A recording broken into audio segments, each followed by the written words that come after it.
Good day, all. Ira Epstein of Linn and Associates with your metals market update, and this is for Monday, the 29th of April, 2019, getting on to 3:05 in the afternoon. I'm watching right now as the market's after 3 o'clock. I have not had a chance to step out of the studio, but the way that the NASDAQ's acting, Google earnings were due out. I don't know if they've been released, but it acts like they came out on the soft side. That's all I can tell you. I don't know at this minute if they've come out. We don't have that in here where I can see that. In the metals, if you'll notice, gold and silver down, copper, difficult market to be short copper as we start the trade talks again with Steve Mnuchin and Robert Lighthizer. They'll be in China, and then a week after that, the Chinese come here. Everybody's trying to finish up a deal. What does it mean? That'll be the question.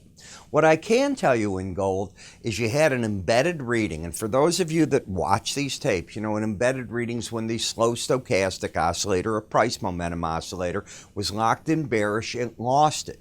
When that happens, prices often make a run to the 18-day average. It's exactly what it did, and from there it fell back about $10. So let's go look at it and see what's going on. This is a weekly chart of closes, and gold has clearly gone down from 1329.20 to the most recent low close of 1271.90, and it's off that low by $10, but as you'll see, the market's also sinking back, and I'll show you that. When we take a look at a daily bar chart, this market got down a week ago into this break low area, and from there, it developed a heck of a little rally. And you can see how that rally carried up here to 1290.90, and today it hit 1279.90, so it dropped about $11. Where did it peak out? You tell me. Here's the market, loses its downtrend. I'm going to look for that 18-day average if the slow momentum oscillator is lost. Here's the Bollinger Bands. It had hit it, and the market snapped away from that. The first time you hit a Bollinger Band, often the market will bounce away from it. This is again hitting it, and it snapped itself all the way to that 18-day average of closes, as this momentum is what was lost. That is what you call losing the embedded reading. See the 21 reading? If you look before that, all the days were underneath a 20 reading. When you lose that, and it can be the 4th day, it could be a 10th day, it doesn't matter. When you lose it, the only time you can regain it is the very next day. If you don't regain it embedded, in other words, market's got to drop again, the odds favor price and the 18-day average will make a run at each other. Now, sometimes it gives you a little bit of a chance to get out. It gave you none on this, got up to that number, and today the market starts pulling itself back. You're out of the downtrend. You're not in an uptrend. If you were to take out 1290.90 and stay above the 18-day average of 1288.90, then I could argue that the market's got higher lows, higher highs, and it's in an uptrend. Maybe it would challenge the 100-day average even. Until that occurs, all you did is go back to neutral in the gold market. The identical thing happened in GLD, the ETF. Got right up to that 18-day average, and that's where I think those that had caught a contra-trend trade bailed on the market. Now in GDX, you have a pattern of lower highs, lower lows. That's still bearish. Unlike the other two, if we come here, you can see that even on Friday, you didn't lose the embedded reading. So when you have an embedded reading, rallies, the theory that I have when I created this embedded part of slow stochastic that George Linn had created, is that when it comes up, as long as it stays in place, it's a trap for those that are trying to be bullish.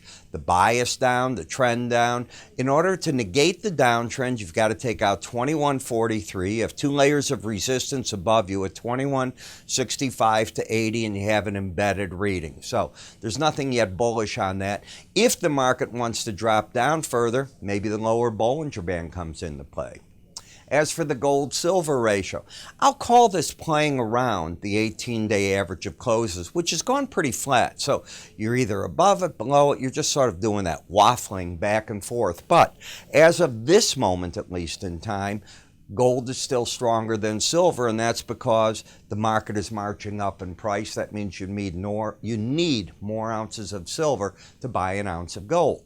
And when you look at the silver chart, this number that was hit on Friday at 1512 is the same as this 1512, and then you were at 1513.50. So the trend remains lower highs, lower lows, still bearish. If it wants to break down, maybe the Bollinger Band of 1482 offers support. In terms of momentum, the market is not oversold. Both numbers are over 30. In the copper market, we got down the other day to the lower Bollinger Band. I will stick with what I teach you here. The first challenge, be it to the upside or downside of a Bollinger Band, is often, not always, often, an area where pros take some money if they're short off the table if they're long. Now, why do I say short and long? Remember, my theory is if you're over the 18-day average, you're having an upside bias. If you're under it, you're having a downside bias. So when it hit that, that's what I think occurred. The market stuck there. Now you're getting a little bounce in the market. You are oversold, which means I think it's going to be hard for the pros to want to sell short this market on rallies, especially during this Chinese meeting that starts tomorrow.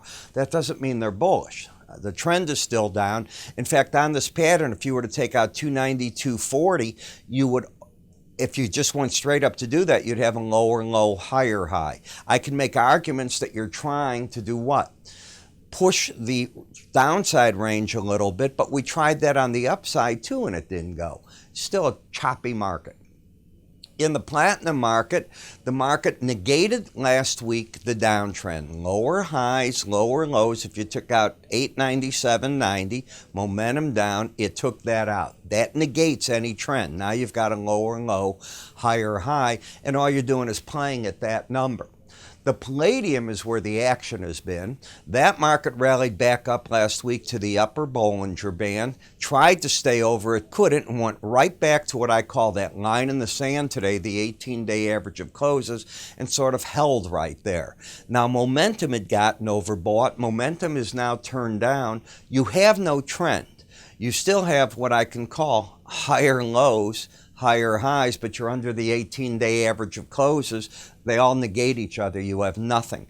I just see a market waffling right here, but this big break might have been enough in the market down here with this type of rally to just say this market's not going to be able to hold on to anything up or down. It's just whipping back and forth.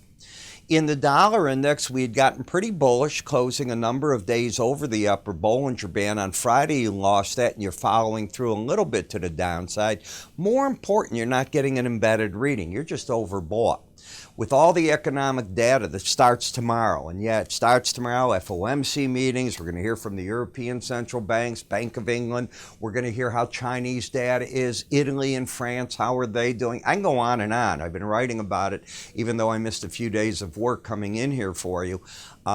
I've been keeping up with it. There's an awful lot of economic data at hand, and it's all going to have a pretty big impact. As I said, I've been talking. I don't know what Google's earnings are, but as I'm finishing up with you, I could read a chart, and that's part of the FANGs, and it's probably not the prettiest earnings they could have had. I don't know. But we talk about all this, and where we talk about it's in our guide to technical indicators. Now, you know that I publish in the morning 45 charts live, and I'm telling you where I'm seeing, what I'm doing. Well, these are the patterns and trend lines and different things that we utilize as we're talking about that. And if you're looking to learn more about the oscillators, market sentiment, some of you like that, some of you use commitment of traders. Well, there's an awful lot here. And at some point or other, I do some talking about this in my different studies. How do you get this? And it is free. It's 2 different primers for you. Simply call us or go to our website at www.iraepstein.com. Guide to Technical Indicators. Check it off. We'll drop it off in your email box. You can always click up here to get it as well. I'm Ira Epstein. You have a good day, and I'll talk to you tomorrow.